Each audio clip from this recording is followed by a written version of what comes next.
For the next presentation, we're going to go a little bit differently. We're going broadly to East Africa, and representing that region is Andreas. Okay, we're going to talk about what's happening in that space with manufacturing, and we'll play a short video right now to introduce it. My name is Andres Saldias. I've been working in the apparel industry for 24 years, supporting 29 countries around the globe to export to larger countries like the US and Europe. Today I want to do something different. I want to talk about statistics. I want to talk about business. That's what I've been doing for long. I used to run a large operation in Bolivia, where I'm originally from. So my approach is always going to be business. So I decided that today will be even more fun, on top of what we've been seeing the last couple of days, is to present you as you were potential buyers and see if I can convince you to do business with East Africa. At the end, you just tell me, especially my friends from Walmart. So I call it the sleeping, the growing diamond in East Africa, basically because what I've seen is what I want to share.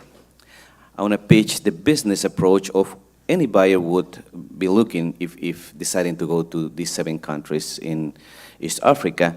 And that's basically based on the value chain approach. And I'm going to be sharing what I've seen on the raw materials, on the technology, on the production know-how, the buyers' trust, and the vendor compliance. Those are the main topics that a potential buyer is going to be looking from a business perspective. I want to address each one of them by pictures that I took personally in March, that I was visiting about 25 factories in 5 countries.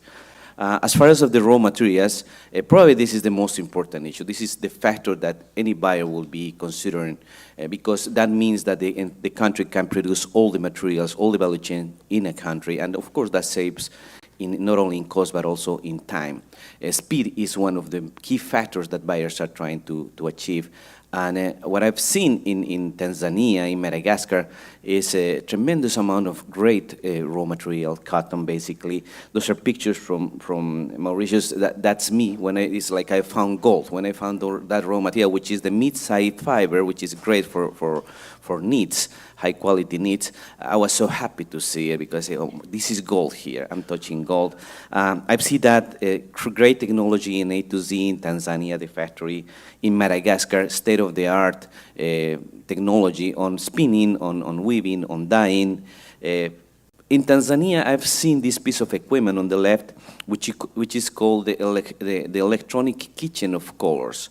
That is a piece of equipment that's just itself is $500,000 investments, because it's going to blend the colors in perfection, and it's going to provide exactly the color match, the dye to match that the buyer is trying to achieve based on the trends, on fashion. I've seen great outer stripe machinery, for example. That's a high piece of technology to produce different kind of fabric structures and color blends and mixtures.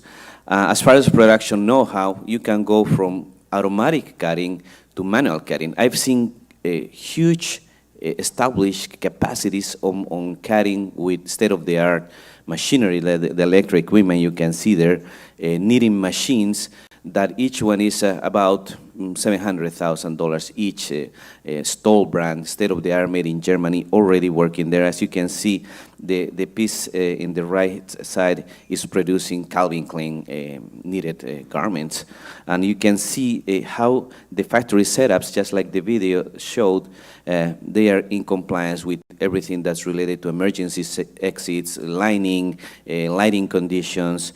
On the left side, I've seen this in Kenya, and also I've seen in Mauritius.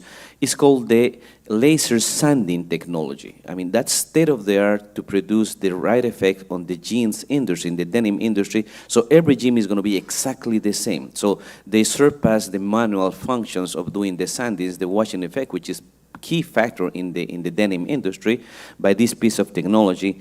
On the right hand, you can see technologies to address productivity by factor, by each one of the workers, by line, seeing how many garments,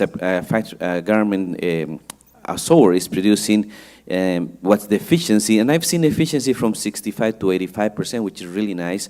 I've seen that efficiency in countries like Bangladesh or China, so East Africa really is moving forward to improve their efficiency with support technology and know-how.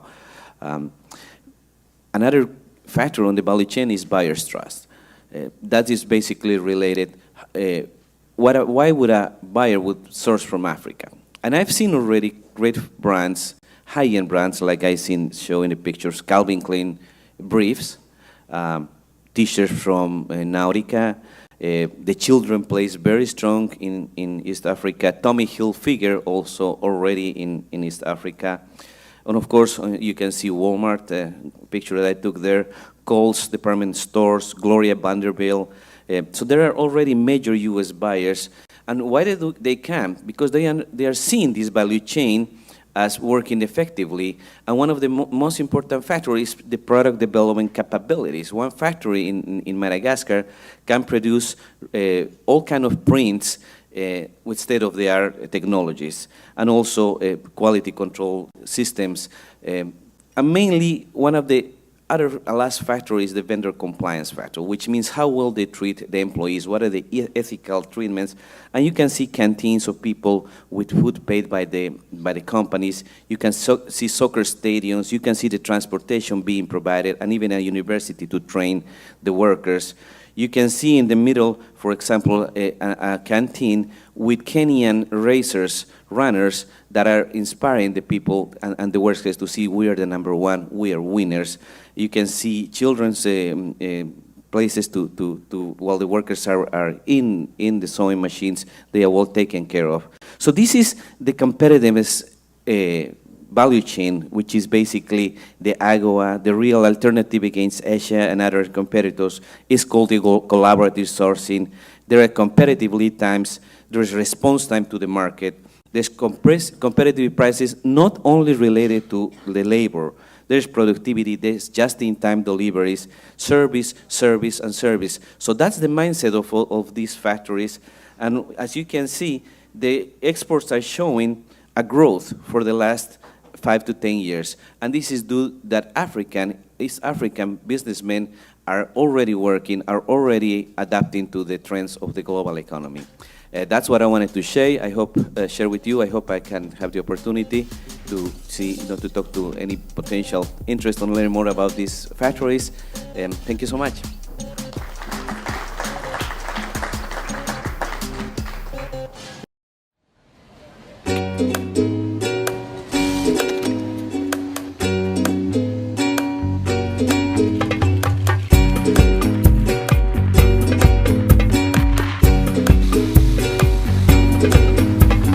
Kenya is sub-Saharan Africa's biggest producer of apparel, and AGOA is at the heart of that industry.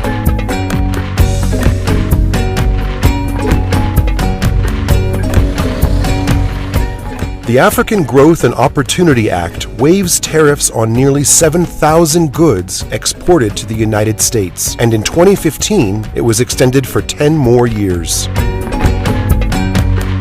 USAID, through the East Africa Trade and Investment Hub, is working closely with the cotton, apparel, and textile industry in East Africa to address the binding constraints limiting growth, identified as trade policy issues, workforce development, and social welfare and safety standards. The Hub will address these constraints through its Cotton, Textile, and Apparel Industry Expansion Initiative, which aims to create 45,000 jobs in the region in the next 3 years. The initiative will start in Kenya.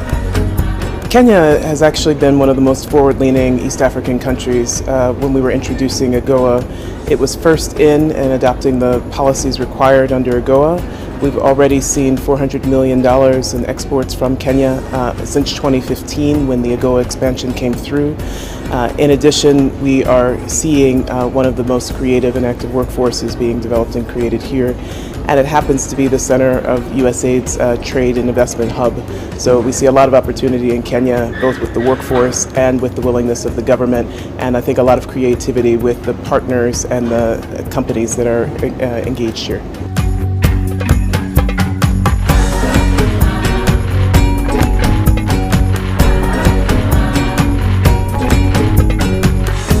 The 10-year AGOA renewal has seen a massive surge in exports and investment here, and the government has also stepped up its support to manufacturers and investment in infrastructure.